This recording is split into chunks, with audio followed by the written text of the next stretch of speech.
Olá amigos, sejam bem-vindos a mais um vídeo do meu canal. Eu sou Lucas Knaip e vamos falar sobre a Napoli, tricampeã italiana, finalmente, após tanto tempo de jejum, desde 1990 não era campeã italiana e consegue hoje no empate contra o Udinese. Há de se ressaltar, né, que eles estão numa fase bem ruim, né? Essa segunda metade de temporada da Napoli não é nada legal, é só ver como eles jogaram na Champions, como eles jogam agora no campeonato italiano, tropeçam muito mais e acabam dando muito mais margem para as equipes adversárias se aproximarem. A sorte da Napoli é que ninguém nesse campeonato italiano é minimamente convincente, exceção eles, né, durante boa parte desse campeonato, né, porque realmente teve um momento que eles estavam ali com mais de 20 vitórias e só tinham não vencido, né, contando empates e derrotas, só 4 jogos, então é um campeonato impecável. Agora são 3 empates nos últimos 4 jogos, né? É um nível de futebol que caiu muito, principalmente do ponto de vista ofensivo. Defensivamente ainda tá lá, mas no ataque, né? Até pelas lesões que aconteceram com o Victor Osimhen, né? E até por uma questão de sistema, né? É difícil você manter a regularidade. Isso aconteceu com todos os times que começaram muito bem, né?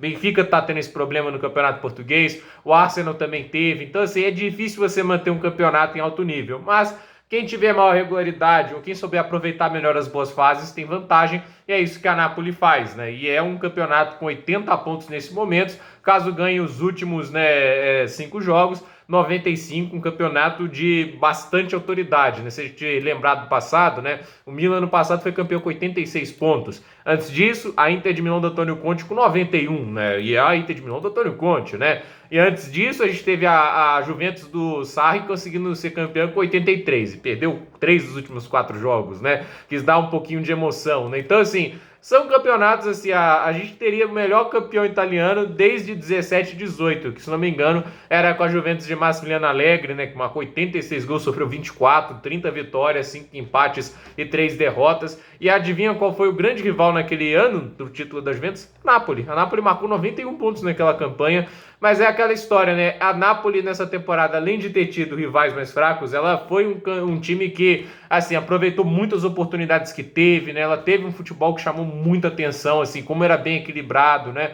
Era um time, assim, que sobrou em desempenho perante os rivais e mereceu muito esse título, né? Eu acho que montaram um elenco, né, impressionante, mesmo com a saída de jogadores tão importantes, né? Porque tudo indicava que seria um campeonato mais difícil para a Napoli do que foi 21-22. Lembrando, 21-22, eles marcaram 79 pontos, inclusive com o ponto de hoje eles conseguem até passar a pontuação da campanha passada com 5 jogos de antecedência. E assim, eles tinham um time legal, interessante, mas eles iam perder o Insigne, que era um dos principais jogadores, perderam o Fabian Ruiz, perderam o Koulibaly, eles perderam muitos jogadores de qualidade, perderam 3 titulares. E a questão é como suprir a ausência deles. E aí que veio a graça da Napoli, né? Porque eles fizeram um baita mercado, né? Eles perderam o Insigne, que é um jogador incrível, né? Nosso caso que eu dou assassino português aqui, né? Mas eles foram lá e contrataram esse Kvicha Kvaratskhelia, né? Que é esse jogador georgiano espetacular, marcando mais de 10 gols e 10 assistências, teve um impacto maior do que o Insigne estava tendo nos últimos anos, né?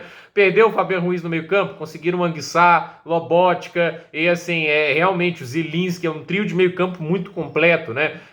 Perderam o Koulibaly na zaga, o Min-Jae Kim, que foi esse jogador que eles contrataram do Fenerbahçe, foi uma adição louvável, né? O mercado da Napoli foi fenomenal, fantástico, eles conseguiram até bons reservas, né? Ivan Lozano, um jogador incrível, o Giovanni Simeone foi uma ótima, assim, reposição para a ausência dos Osimhen em certos momentos, então há de se ressaltar o bom trabalho que eles fazem na diretoria de futebol, conseguindo manter o elenco forte e, é claro, de resistir à pressão de demitir o Luciano Spalletti. Agora que a Napoli é campeã italiana, a torcida que roubou o carro dele, né, o Fiat Panda dele, vai devolver, que ele encerrou um jejum enorme, né? E o Luciano Spalletti até lutava contra a Assassina. Ano passado foi a mesma coisa, né? Melhor dizendo, temporada passada. A Napoli começou muito melhor o campeonato italiano. Parecia ser o favorito ao título e foi decaindo, né? Só que esse ano eles construíram uma gordura muito superior ao que tiveram lá naquela temporada. E assim, né? De se ressaltar de novo, né? Os oponentes dessa temporada foram muito fracos, né? Se a gente parar pra pensar, o teto de produção da Lazio é 79 pontos, o vice-campeonato. Se a gente parar pra pensar no ano passado, a vice-campeã foi a Inter de Milão, com 84. Em 20 e 21 foi o Milan aí com seus 79, né? E assim, 19 e 20 o vice-campeão foi a Inter de Milão com 82, né? Em 18 e 19 a Napoli com 79, aí bate muito nisso, mas é aquela questão, isso se ganhar os últimos 5 jogos. Mas qual garantia a gente tem disso? A Lazio perdeu 2 dos últimos 3 jogos, né? A Juventus, por exemplo, né, foi uma, assim, conseguiu alguns momentos ter bons desempenhos, mas no contexto geral decepciona, né? Eles tiveram algumas derrotas aí recentemente que eram evitáveis, o desempenho oscilou, tiveram sequências incríveis e sequências muito negativas, né? Então com 63 pontos, né? Podia ser uma campanha bem melhor pro elenco que tem, né? Foi um trabalho assim do Allegri que pode ainda trazer uma Europa League, né? Talvez o que salve a temporada para a Juventus, mas no contexto geral podia mais, né? Inter de Milão 60 pontos, ano passado conseguiu mais de 80 e o teto de produção é 75 neste momento, né? E o Milan, atual campeão, tem 58, o teto de produção é 73, então eles estariam 13 pontos atrás da última campanha. Vocês acham isso uma boa campanha? Então, assim, com esses rivais, né, o campeão italiano não precisava ser nem como a Napoli foi, né, de tanta vantagem, mas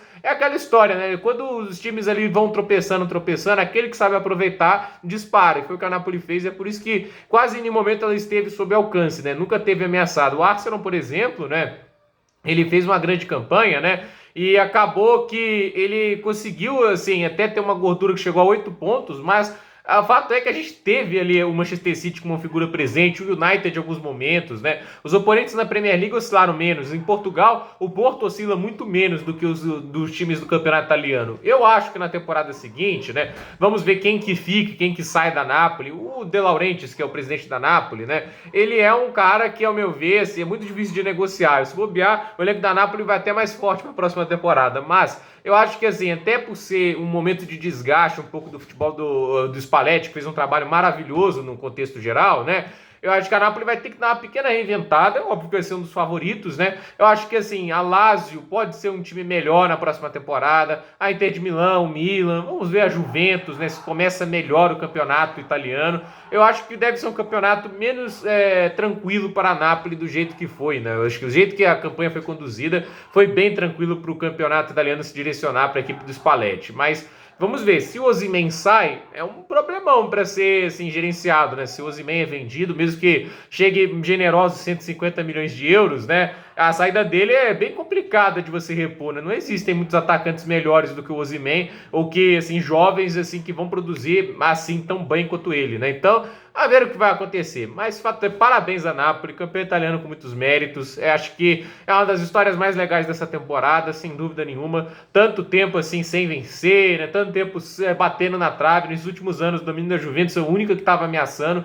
E agora encerra um domínio, assim, que estava histórico da Juventus. Isso foi encerrado pela Inter, né? Mas finalmente, assim, consegue encerrar um período que era basicamente de hegemonia dos times gigantes, né, do trio de ferro, Inter de Milão, Milan, Juventus. Fazia muito tempo que eu não me recordo, assim, de um título de um time fora do trio de ferro. Se vocês puderem dizer nos comentários qual foi a última vez que alguém fora do trio de ferro italiano, Inter, Juventus e Milan, que foi campeão, me diga aí nos comentários. Isso aí é bem legal também, um time de orçamento melhor, mas de uma organização fantástica, de um trabalho tático invejável. O Luciano Spalletti merece uma indicação técnico do ano. Ganhar, acho difícil, né? No início do ano eu defendia mais, porque o trabalho realmente deu uma decaída, mas é louvável, um título italiano fantástico, e a Napoli, sem dúvida nenhuma, é um time que vai ficar na história e no inconsciente de muitos italianos. Gente, por esse vídeo é isso, tudo nos comentários, deixe seu like, se inscreva no canal, compartilhe esse vídeo e até o próximo vídeo.